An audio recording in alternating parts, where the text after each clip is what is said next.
여러분, 혹시 요즘 이런 생각 들지 않으셨나요? 하나님, 왜 저한테만 이런 고난이 계속 오죠? 오늘 그 질문에 대한 하나님의 대답을 들려드리겠습니다. 사랑하는 여러분, 오늘 우리 인생의 고통과 시연, 그 의미에 대해 함께 묵상해 보고자 합니다. 여러분의 삶에 고통이 있다고 해서 하나님이 여러분을 버리신 게 아닙니다. 오히려 그 고통을 통해 여러분을 더 귀하게 빚어가고 계신 줄 믿습니다. 저는 얼마 전 한 다큐멘터리에서 5,000년을 살아온 나무에 대한 이야기를 보았습니다. 그 나무가 자란 땅은 비옥하지 않았습니다. 거친 바람이 몰아치는 산 언덕, 바위 투성이 척박한 땅이었습니다. 하지만 그 나무는 뿌리를 깊게 내렸고 결국 수천 년의 세월을 견뎌낸 것입니다. 여러분, 신앙도 마찬가지입니다. 온실 속의 꽃은 예쁘지만 추위 한 번에 쉽게 시듭니다.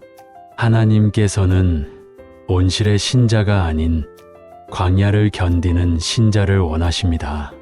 아프리카 어느 지역에는 강을 건널 때 반드시 바윗돌을 들고 간다고 합니다. 왜 그럴까요? 바윗돌을 들고 가야 물에 떠내려가지 않기 때문입니다. 힘겹지만 그 무게가 생명을 지켜주는 것입니다. 마찬가지로 고난은 우리에게 무겁게 느껴지지만 그 고난이 오히려 우리를 붙잡아 주는 축복이 되기도 합니다. 여러분, 가나안 땅을 정탐한 12명의 정탐꾼 기억하시죠? 그중 10명은 두려움에 휩싸여 말합니다. 우린 그들 앞에 메뚜기 같아 불가능해. 그러나 여호수아와 갈렙은 달랐습니다. 그들은 우리의 밥입니다. 하나님이 함께 하시니 우리는 이길 수 있습니다. 여기서 말하는 밥이란 무엇입니까?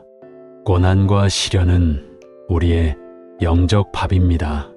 소화만 잘하면 그 시련은 우리의 힘이 됩니다. 다윗도 말합니다. 고난 당한 것이 내게 유익이라. 시편 11,970일. 저도 목회를 시작하며 수많은 시련을 겪었습니다.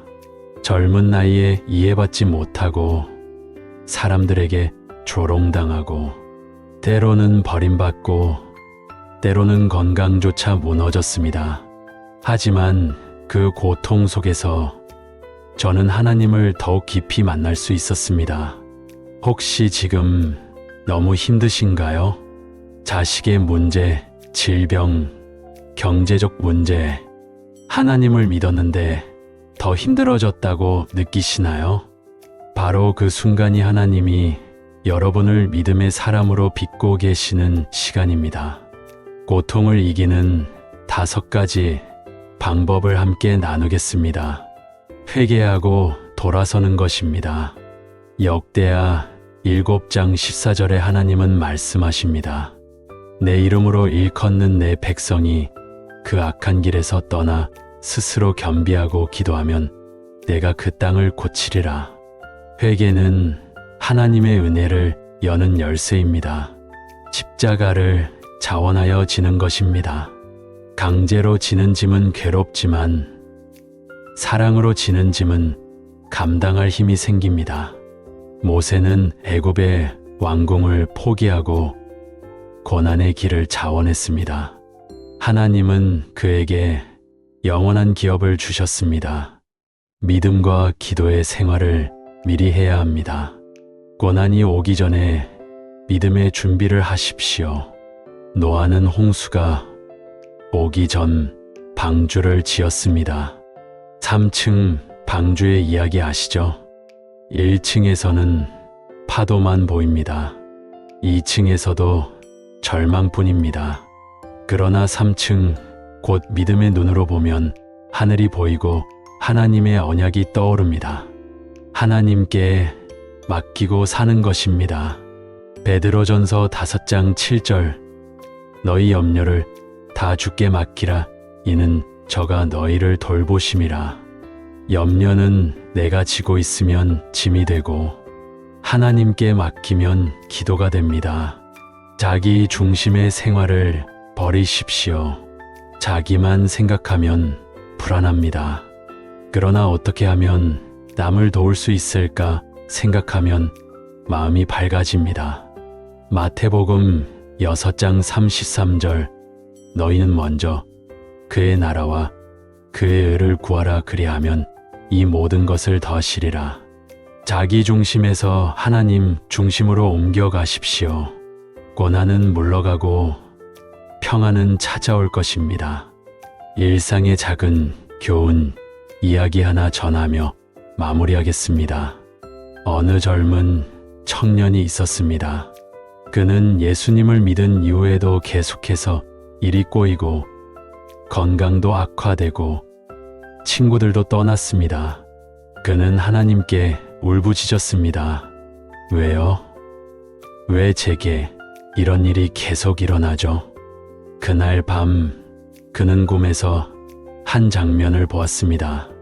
큰 산을 오르는데 무거운 짐이 그의 어깨에 있었습니다.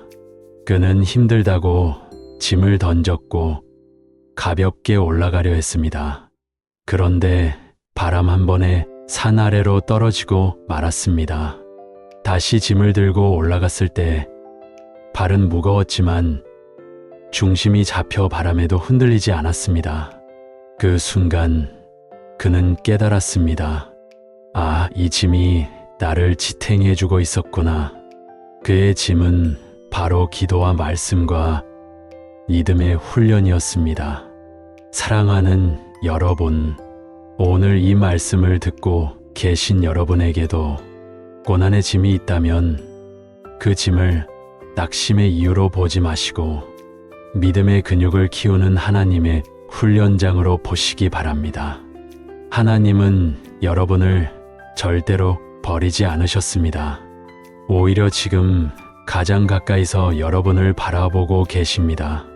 시련은 축복의 통로입니다. 고통은 성수의 발판입니다. 그리고 믿음은 그 모든 것을 이기는 능력입니다. 오늘 말씀 붙잡고 믿음으로 다시 일어서십시오. 감사로 기도로 순종으로 이겨내십시오. 하나님은 반드시 여러분에게 잘하였다, 착하고 충성된 종아 말씀하실 날이 올 것입니다. 주의 이름으로 축복하며 마치겠습니다. 아멘.